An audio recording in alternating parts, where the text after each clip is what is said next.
In our, well, increasingly digital world, data privacy isn't just some checkbox, is it? It's really fundamental now. So today, we're doing a deep dive into India's pretty landmark Digital Personal Data Protection Act, the DPDP Act 2023.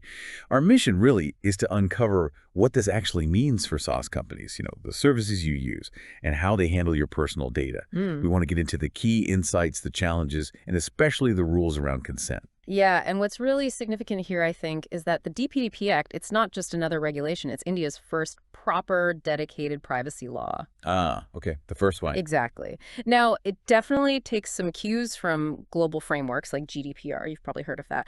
But it's very much tailored for India's own digital scene. Right. And its reach is incredibly broad. It applies to basically all entities processing personal data of individuals in India. Doesn't matter where the company is based. Oh, wow. So even if the company's not in India. Doesn't matter. If they process data of people in India, it applies.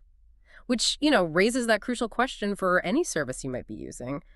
What are the core requirements that now apply to them? That's a really powerful point about the global reach. Okay, so if this is India's first big privacy law, what's its, absolute core demand? And what are the stakes here? For companies, but also for us, for our data. Sounds like it gives users more power. You've definitely hit the nail on the head there. The core mandate is, crystal clear. Personal data can only be processed if there's valid, explicit, and informed consent. Explicit and informed. Okay. Exactly. And the Act sets up these two key roles. The data fiduciary, that's usually your SaaS provider, the one handling the data.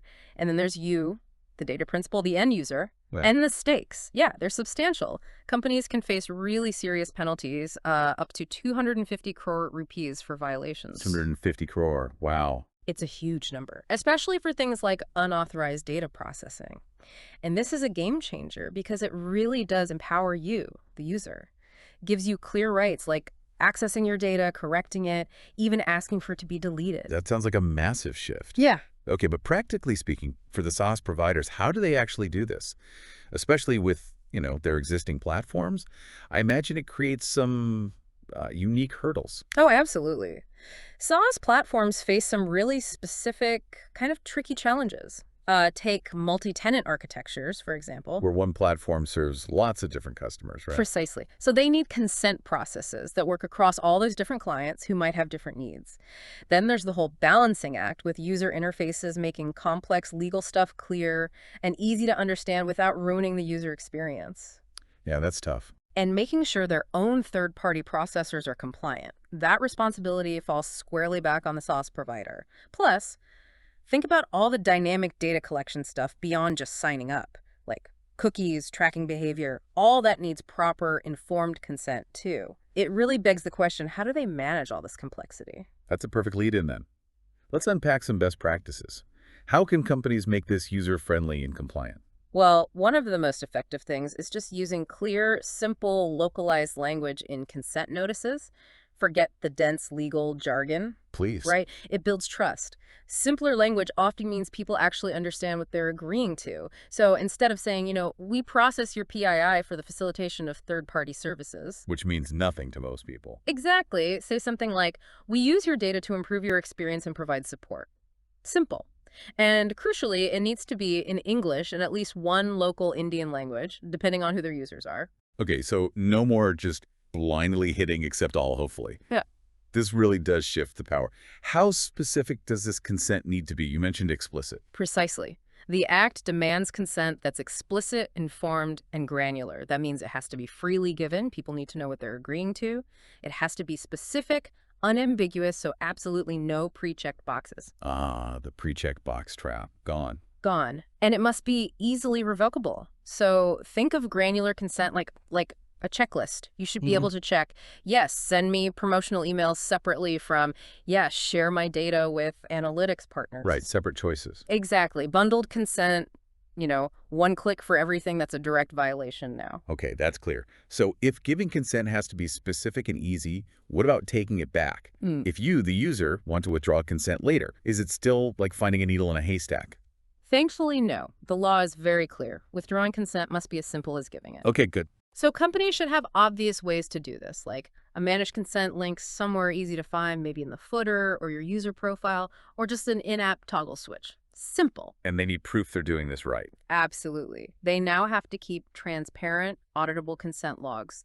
These logs need to detail the time, the date, which version of the privacy policy was shown, the user ID, and exactly what was consented to for each item. And this data needs to be kept securely encrypted. That sounds like a lot to manage manually. How are companies actually handling all that record keeping and making sure it's always ready for an audit?